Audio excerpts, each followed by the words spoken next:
tide. As soon as Jesus comes and makes his changes, you see a friendship like the changing tide. But keep your head up and remember, oh, you're a jettisoned gypsy, called to walk this road, but no, you're not alone. So keep your eyes upon the prize that lies ahead, 'cause the narrow road becomes the streets of gold. Sometimes I need the Spirit to remind me that though I live here, this is not my home. There's just so much around here to distract me that I gotta keep my heart set on the goal. So I'll keep my head up and I'll remember, oh, I'm a jettisoned gypsy, called to walk this road, but no, not alone. So I'll keep my eyes upon the prize that lies ahead,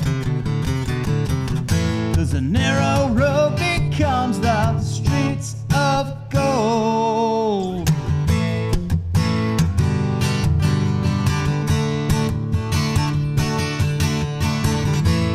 Oh, I'm a jettisoned gypsy, I'm called to walk this road, but no, not alone. So I'll keep my eyes upon the prize that lies ahead, 'cause a narrow road becomes the streets of gold. All right. Man, that's freaking awesome. Hey, thank you guys for watching. This is Brad at Main Stage Music, welcoming you to the November episode of our featured artist live stream. So if you're watching on Facebook, welcome. If you're watching on YouTube and you haven't already subscribed, go ahead and click subscribe and share it and blah, blah, blah, blah, blah. Okay, so let me tell you, we have got an amazing artist with us on the other side of the mountain. And for all y'all who don't know anything about Tennessee, there's mountains around here. And there's a mountain that separates Dayton from an awesome town called Dunlap, Tennessee. And in that town, there is an amazing artist who goes by Jettisoned Gypsy, but we know him as Don Stock. Hey, Don, thank you so much for coming out to the show today. Thanks, man. I appreciate the invite. It's fun to get out and play some music, talk about music. Heck yeah, talk man. about writing, all that good stuff. That's what we're all about. So now we were chit-chatting earlier, you know, about how amazing Tennessee is as far as a wealth of musical diversity. And absolutely. Really, one thing that we haven't had on our show this entire year is someone who is kind of the attitude-driven singer-songwriter like yourself. And so if you don't mind, I mean, how long have you been doing this, the singer-songwriter thing? Oh, let's see. Started playing when I was 12, playing guitar when I was 12. Grew up in a songwriting home. My daddy was a songwriter in Nashville in the 60s and 70s. So I've been around music, writing music, playing music, really pretty much all my life. I think I started writing full-on finished songs and started recording in the late 90s. Okay. 90s, 2000s. I was in... Now, would it be fair to say that you were inspired by stuff from the 90s that got you into writing at that time? Or? Yeah, no question about it. 90s acoustic rock is one of my favorite. In fact, well, you can't get away from it. When you listen to my music, you're gonna hear it.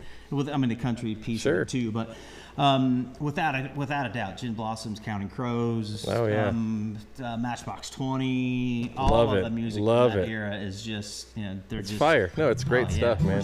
Well, that song, I mean, Well, first of all, when you started that, it sounded like the beginning of Temple of the Dog Going Hungry. Yeah. Or Hunger Strike, Yeah, excuse me. I can see that. But that riff. When you started that, it was like, almost like, I don't mind stealing bread from the mouths of decadent. Yeah. No, that song was that riff especially was inspired by all those intro pieces by the No, it's great. Era. Oh, I love that stuff. Absolutely. Now, I'll tell you from that as well. I mean, if you think about the artists that have been really hot right now, Aaron Lewis started with the band Stained. Mm-hmm.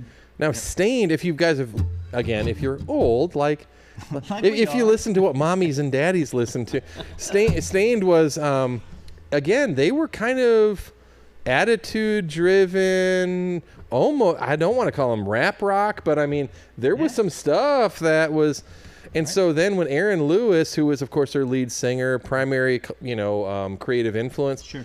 Now, dude, it's gone full country. Look at them boots, right? Back to his roots. Yeah. Sorry, Alan. I love you, but I mean, but look at what he's done in his songwriting, and holy smokes, it's so really a lot of us, and not just that. I mean, there is another group that I really love, and you guys probably do as well, called the Avett Brothers. Mm-hmm. Okay, now the Avets, they were hard rockers, man. I mean, we're talking Marshall Stacks and Les Pauls back in the day, and now it's all gone folk-ternative, I guess is the word that they're using. But holy smokes, I love what they're doing. Even Hootie is country now, right? Right. If you know what that means. Yeah, Hootie.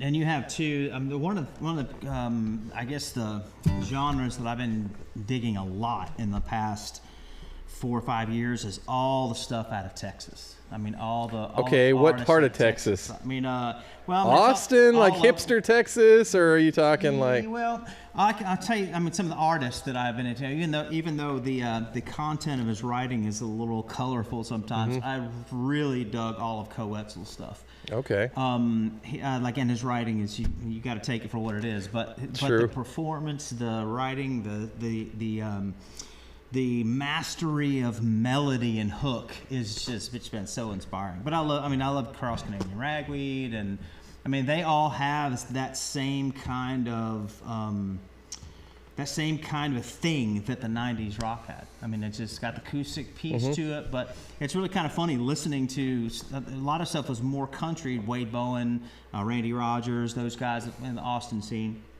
I found them through those guys. And then I found and then I found all these other artists. And it's so funny to hear these more recent records from those guys. It all sounds like grunge. Well, you know what? The thing about grunge, they're going the other way. I think grunge was what happened with the Seattle scene in grunge.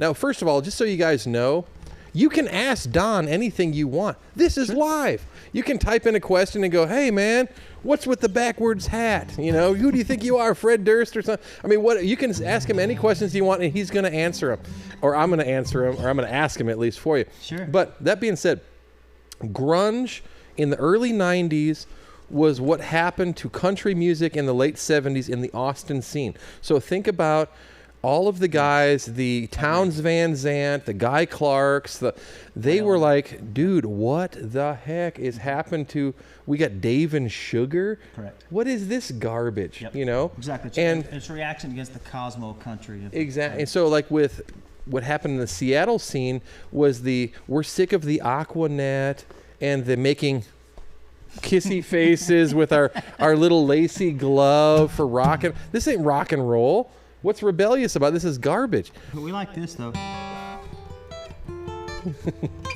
Dude, it's killer. I mean, so it's like I love what's happening with country music right now, because what's happening is it's just good music. It's passionate writing. It's people who still have that little touch of rebellion, and they have something to say, but they know that they can connect their message with a wider audience. Rockers, people who just like the good story, the old-timey stuff. I mean, it's an amazing time right now. What are you digging right now? Okay, I'm a big... As a writer, especially. Okay, Hayes Carl. Okay. Big fan. I like Well, some of the stuff I'm going to say, you're going to be like, oh, dude, that's so played. But I love Chris Stapleton. How do you argue with that voice, man? Dude, if you didn't cry a little bit when you heard Maggie's song I'm a dog guy, but on the latest album, Starting Over, you're not human. You need to check in your human card and just call it a day, because Maggie's song it's incredible. It hits you in the guts, deep in the guts. But I mean, I love that kind of stuff. Pretty much anything my wife, by the way, who is our executive producer, by the way, awesome. As a gift to me, knowing how much the news angered me every morning driving to work, she bought me the gift of Sirius Radio. That's awesome. Okay. That's quite and good. The only channel I listen to, well, I would take that back. I only listen to a few channels, but is Outlaw Country. Okay. And if you haven't listened to Outlaw Country on Sirius XM, you're not doing yourself any favors. It's a bad time. But you can listen to so many amazing songwriters who are really doing the real songwriting, but aren't getting commercial credit for it. Mm-hmm. And you just need to check it out. So definitely, and tell me what you think. I mean, if there's an artist that you think I'm missing out on, but honestly, Will Hogue. What now? Will Hogue. Okay, I've heard some of his stuff. No, absolutely, man. I'm a fan. Will's first 7 records I played in a constant loop. I mean, my wife, killer song. One of my favorite artists is Lyle Lovett, but my wife, because I've taken to her a couple of Lyle Lovett shows. Okay, Lyle went through his big band, or his large band phase. So she was pregnant, she was emotional. It was not the normal cowboy man kind of stuff, and she got sick on it. It's kind of like me and my relationship with Jack Daniels. I don't own any Jack Daniels. I won't own any Jack Daniels. Sorry, Jack Daniels, not going to happen. So she hates Lyle Lovett, but I'm a huge fan. John, like one song. You like more than one song, but we'll just stick with I love John Hyatt, hands down one of my favorite artists. Of course, I'm a huge Prine fan. But see, these are the guys that you're going to catch on that stuff. But anyways, getting back to you. So you've been doing this since you were, now you say since you were 12, but I'm going to take a wild guess and say that you're not in your 30s. That's correct. Okay, the Gray Temples. Why are you doing this, man? You're part of a club of a fraternity of fine gentlemen like myself who look like Mr. Fantastic from the Fantastic Four. But that being said, we are the generation of taste. Okay. I say I get in trouble by saying I think we were the last great generation. Well, we're the last great generation so far, okay? But I mean, that being said, I love your style, okay? Because I think it's going to connect with not only a lot of people our age, okay? The Gen Xers, the guys who were bleeding heart liberals when we were young, but now realize that if you're too open-minded, your brains fall out. And so now we're kind of looking back and going, yeah, let's take responsibility for stuff and let's tell our story, okay? Right. You guys, you're doing a phenomenal job of that. Thanks, man. So if you don't mind, people are sick of listening to me. And again, we want you guys to comment, by the way. Let's play another tune for people and see what we got. We got a handful of viewers, so we're good. Awesome, great. This one is this is called Just Because I Don't. And there's something about, it says, most people probably picked up if you were listening to the lyrics of Jettisoned Gypsy. And Jettisoned Gypsy, it was my band's name, and it's the artist name that I write. I mean, I record under and perform under. And the whole idea of that is, the literal meaning of Jettisoned Gypsy is cast aside wanderer, and that really is sort of how I kind of view my personage in this world. So I'm a passionate disciple of Jesus, though probably the most non-religious person you've ever met. And I write from that point of view, but I don't necessarily think that I always have to use his name to get the idea across. like being very human in writing and performing. And this song came out of the idea that there's some days and there's some times when, kind of maybe like your drive today, when there are things happen that touch that button in each of us that makes us respond in a negative way. And I wrote this song just thinking along those lines. It's called Just Because I Don't.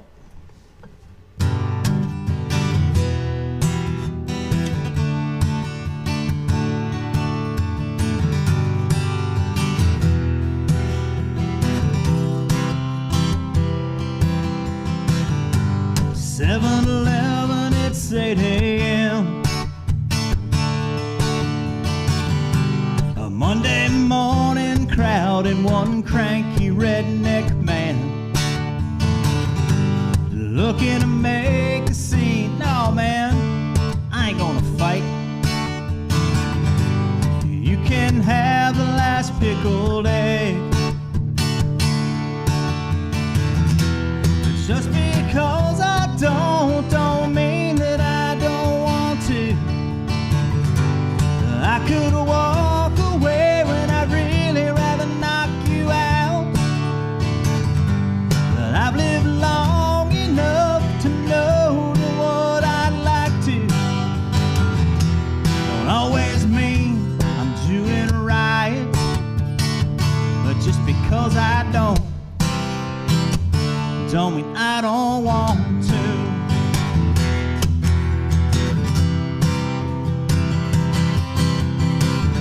We're a Christmas party and Jenny May. She may be freezing cold outside, but she's hotter than a summer day. And when she drinks, oh Lord, she always comes on strong, trying hard to get me to play along. Sorry, darling. But just because I don't mean that I don't want to. I might walk away when I'd really rather lay you down.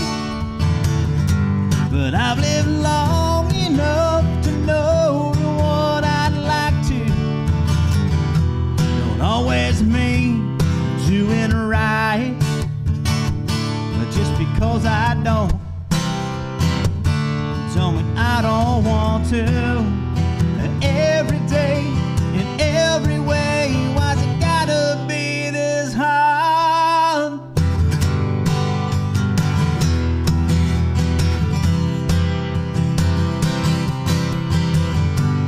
Just because I don't mean that I don't want to. I could walk away when I'd really rather roll the dice. But I've lived long enough to know following your heart can be the very best way to wreck your life. But just because I don't mean I don't want to. No, just because I don't mean I don't want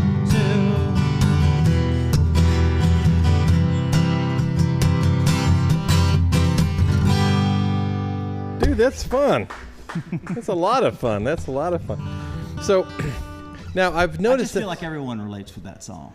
Man, I'll tell you, it's one of those things where there are certain things in life, like we were talking about this a little bit earlier, right, like the collective experience of humans, all right? Yep. We deal with euphoria, we deal with pain, we deal with apathy, okay? I mean, there are so many things that no matter what your background is, what your beliefs are, whatever, that we can all experience. And the one constant, the common, I think it was Charles Bukowski who called it the constant condition. Okay? Right. I'm a fan. I'm a poetry fan. Right. Yeah. Okay. But the constant condition, if you read its entire book, is pain. And pain can be experienced in so many different ways. And I think that is the thing that we can all, in one way or another, whether it's heartbreak, whether it's loss, it's the kind of thing that we can all relate to. So, I mean, absolutely. I mean, that's the beauty of, Okay, now we got some comments coming in. We've got a guy named Gerald Edgel. Okay. I know Gerald. Do you? Okay. So, he knows you. That's awesome. So he goes, he's great. It's great to see you having fun. Well, fun is my Chinese neighbor's middle name. So, I mean, we're all about that. So, and then we got a lady all the way from Wisconsin chimed in. That's awesome. Like his voice and really like the song. Nice. Well, we only try to supply singers and songwriters who people are going to like. So awesome. There's that, right? But anyway, we appreciate your comments, and we want to, keep them coming. If you have any questions for Don, we're wide open for them. Sure. Absolutely. Now, that being said, so you obviously are singer-songwriter. Do you do any performances here in the area, or tell me what kind of your process is there? I've got a group of guys. They played the EP release. They're all good friends of mine. They're part of a worship team at our church, and we were putting strategic things together to replace. I did the songwriters deal in May in Dunlap. Mm-hmm. I played at the songwriters events, the Tennessee Vacation Songwriters events, things like that. And when we have things that matter to us, places we want to play. I'm not a bar player guy. Not because I have anything. I'm opposed to bars or anything. But I've got so little time for music in the big scheme of things. I don't have any interest in entertaining drunk people with cover tunes. I know people love that. I mean, but I just don't. Because I got you. Nobody cares. I mean, if I'm gonna play, it's gonna be someplace where, like the Yard in Dunlap, they have every Saturday night during the summertime. They have artists come in, and it's really cool to see some local music in our little town. And I've played some stuff there. And but I want to play where people want to hear what it is that I'm doing. You know what I mean? Sure, after because what you've got stuff to say, right? And now here's one thing I'm just gonna flat say now, and again, just so you don't just so you don't take them the wrong way, okay? Playing at bars, playing at restaurants, playing at parties. It is so important. Sure. Okay. Absolutely. Because, part of the human experience is joy. All right. And having a get together, a party, just, taking your mind off of the daily grind of life. If you're a guy who can sit there and strum some songs and take people's mind off of the whatever, dude, you're doing an important job. You are an essential worker. Okay. Now, so, I mean, no one is. That's a COVID term. Hey, wait. But I mean, the point is that it's important, and this goes back to, golly bum, as far back as recorded time. Right. But what Don is saying is that when he is recording his messages, they're designed to inspire a little bit more. He wants to hit a marketplace, or at least a demographic of people who are there to listen to his craft. Okay. Now that's what this show is about. Correct. I mean, you guys have watched this a long enough time. We have everything from outsider music to, soul singers. Oh my gosh, you just make your soul melt, right? To rap stars who, holy smokes, got you just fired up and wanting to party. So, I mean, the point is what Don is doing is he's crafting a song that has a message in it, and he wants certain people to hear that message and so on, inspire them and so on. So he's picking his venues. That's great. That's perfectly fine, and it's not diminishing by any means anyone who's doing something else. And so a lot of people do. I mean, I love like doing cover tunes. Well, and honestly, if you're ever on vacation, right? If you could go to one restaurant that. No, you're exactly right. And then you go to another restaurant, the guy's playing Jimmy Buffett's tune. Honey, let's go over here. Oh, sure. This is way more fun, Let's get a margarita and listen to this dude do Jimmy Buffett, And doing that, like, every once in a while. I mean, when I go out places, I'm gonna hang out. I mean, nobody knows my music like obviously everybody. So when I sit down we were just at my brother's party, and I sang a Chris Stapleton song and a Bon Jovi song. Why? Because that's what people know. Now, you had mentioned something. You obviously involved with the church, and your music is part of your ministry. Okay, as a Christian. And so it's designed to inspire and to, build people up. Okay. Right. Tell us more about that a little bit, if you don't mind. Yeah, I mean, my music just comes from who I am, and the style of my approach to music is just it's just an outgrowth of who I am as a human being, because my approach to music is my approach to life, and that my music intentionally and specifically bridges the worlds outside the church and within the kingdom of God, because I am a firm believer that people have to see. We use the term Jesus with skin on in our ministry. Okay, and that's what I want to be. I want my life, my actions, my words, the music to be a reflection of His heart, and because I believe that is where. And when you connect with someone on those levels, that is when the door is open to be able to express His love to them, because they need to see it before they hear it. I mean, in my opinion, after I was a youth pastor for 15 years and I preached all over the world and done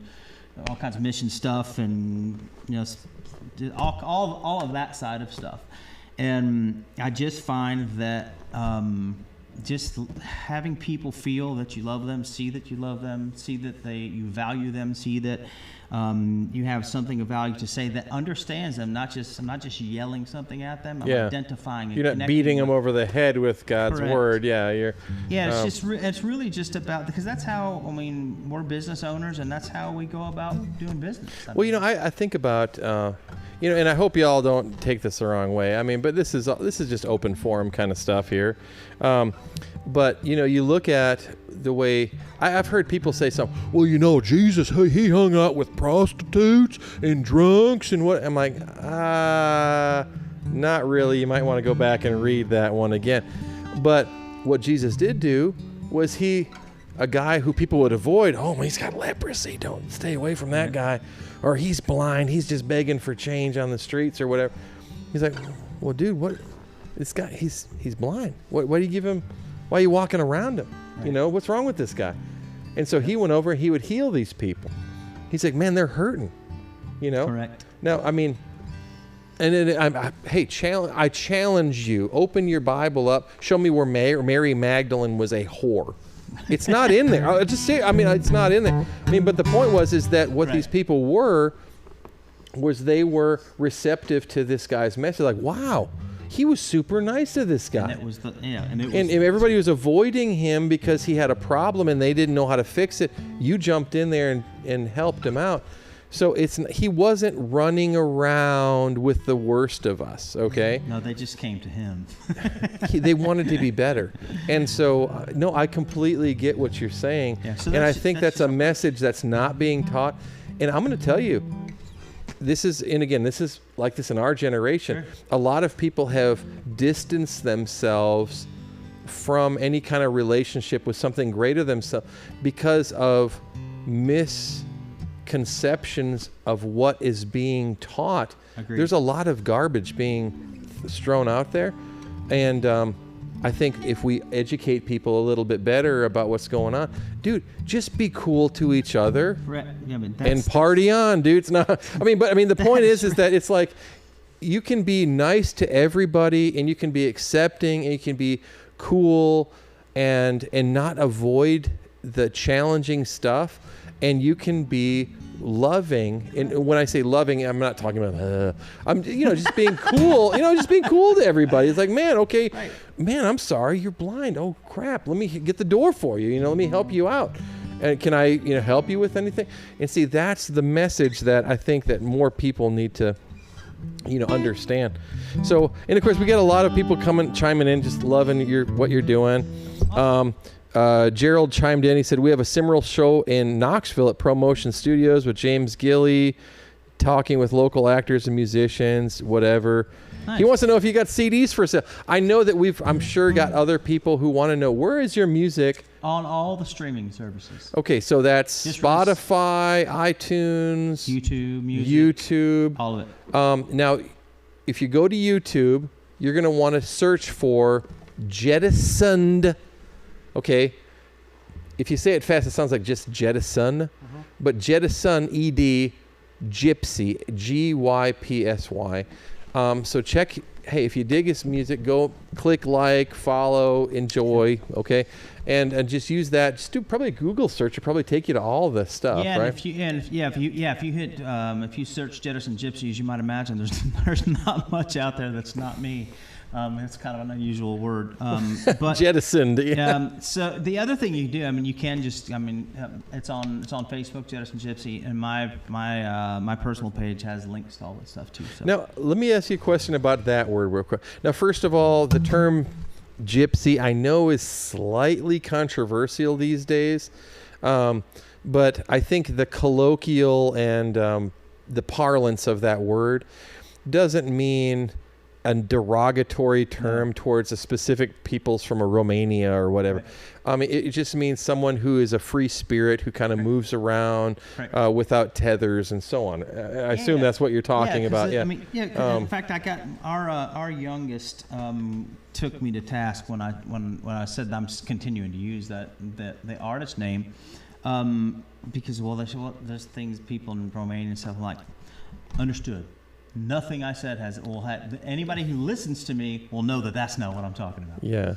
And it really, the gypsy idea is just that there is an established home, and that's the whole idea of being a pilgrim in this world. That's what. The whole thing is. In other words, not connected to the greater crowd or whatever. Basically it's living what we talked about before. When Jesus was standing before Pilate and he says, "Don't you know that I have, that I have power to release you, or power to kill you?" And he goes, "No, man, you have no power over me except what the Father gave me, because my kingdom is not of this world. Otherwise, my followers would fight." That's the idea, and it's the same idea that in the Hebrews 11, when all these people were.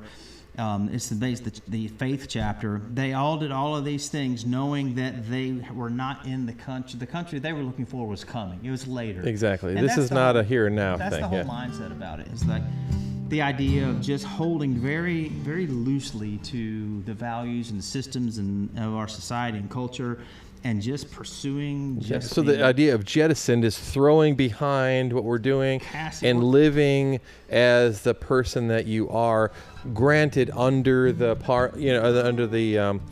the instruction and the guidance of something greater than ourselves. Just seeking to be. And again, just so you know, we're musicians. We're lovers, not fighters. This is not what we're about. So anybody who's offended at that term, just understand that this is a term that wasn't necessarily derived with hate. Correct. The term gypsy, and from what I've looked at, was Egyptian. They thought that their ancient ancestors were from Egypt and so on. Now, if someone, let's just say commandeered that term and took it there, that is not necessarily what was going on. And I know that's not the way with you, obviously, in talking to you and so on. But again, we've got some people chiming in. Message me. Do you have EPs for sale? Can you find it on Spotify? Okay, so we already mentioned that, you can find us on Spotify, iTunes, and so on. Yep. And yes, he just finished the EP. So how many tracks were on it? Like five? Five, okay. That's about average, 5 full production songs and 2 acoustic tunes. So Mr. Vancent, William chimed in, and he did a great job. Thanks, that's my daddy-in-law. What? You can always love that. My father-in-law criticized me for being a musician and that he wouldn't be able to support his daughter. Well, let me just say, I love you. It's been almost 26 years. She ain't missing any meals. Okay? See, I've been married 35, and I know immediately you should. I knew you were gonna. I was afraid you were gonna go there. And I'm like, nah, don't do it. And you did. And I'm like, nah. The only way I've ever known to feed my family. Okay. Now again, here's what's funny: is my son and my daughter, they are so over the musician thing. They're both very very accomplished musicians, but the second they were given the option to not have to be at university to take any, they were taking at UTC, scholarship winners. Guess what? The second they were like, we're done. Dropped it like a hot rock. So that's just how it is. So, I mean, the whole musician thing, music is the only way that my family has ever been fed. But with the exception of my wife, my family could care less. So that being said, well, I'll tell you what, Don, I want to thank you so much for coming. Now, before you leave, and I'm not one who usually demands anything, but if anybody here knows me, they know that I do have a substance abuse issue. And that substance is old guitars, okay? And it's a sickness, all right? Now, I noticed that you brought with you one of my, I hate to use this term over and over again because there's a lot of buckets, but this is a bucket list guitar. Now, you brought with you a 58 Gibson J200. This guitar, for people who don't even know, this is sick. This is such a, the J200 for Gibson was always their top of the line guitar. It was usually only bought by celebrities. Right. Okay, they made so few of them that the only people that could afford them were rock stars. And I hate to say rock stars, but country stars. Sure. You'll see little Jimmy Dickens with this. You'll see Elvis with this. He's this I know. You'll see the Everly Brothers with this. But you don't see, you know, Billy Bob so-and-so from Dunlap with this. So the fact that you ever see any of these in real life is crazy rare. But your dad was a songwriter. Correct. And he bought this guitar new. He did. He bought it new with his inheritance from his mom passing. Wow. Yeah. So I mean, and talk about an heirloom. Somewhere at my stepmom's house, their old house, is the original sales receipt. Holy that smokes. One day hopefully I'll get my hands on. Oh man. I mean, this is, and again, I know you guys, I mean, it's the information age. We're so used to, oh, there's a picture. I saw a picture of that on the internet. Dude, most of you guys, I'm just going to say of the, how many, 8 billion people on Earth now? Most of you will never see one of these in your lifetime, much less be able to own one or play one or so on. So I have to insist that you play a song with this guitar because this is incredibly cool and something I would love to experience in my lifetime at some point. So, being it was your dad's, oh my gosh, even cooler. Well, then that being the case, I'll just have to do his absolutely his most well-known song. This is he wrote this, 65-ish, something like that. Good year. It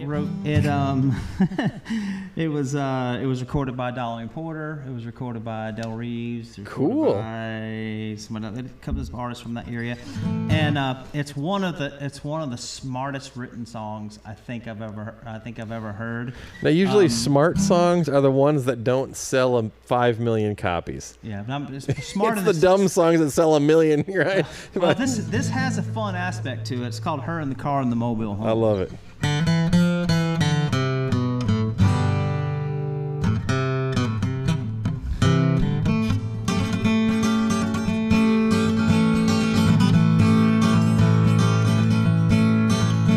My wife and I were happy in our trailer, and she didn't dig my running around all night. She threatened me a couple of times with leaving, yeah, but I just laughed and took it kinda light. Yes, I should have paid attention to her warning when she said she'd leave me if I didn't change. 'Cause when I came home about sunup this morning, I detected something mighty strange. Her in the car and the mobile home were gone, boy. She was taking off while I was carrying on. Now things are really shot. I came home to an empty lot, 'cause her in the car and the mobile home were gone.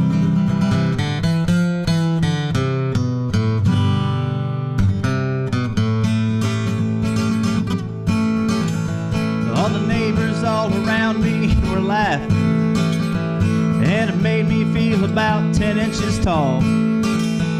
I guess I never thought she'd really leave me, not to mention taking home and all. Talk about somebody bewildered. Lord, I didn't know what to do or where to go. I found little consolation in my wardrobe that she left scattered on the patio. Her and the car and the mobile home were gone, boy. She was taking off while I was carrying on. Now things are really shot. I came home to an empty lot, 'cause her and the car and the mobile home were gone.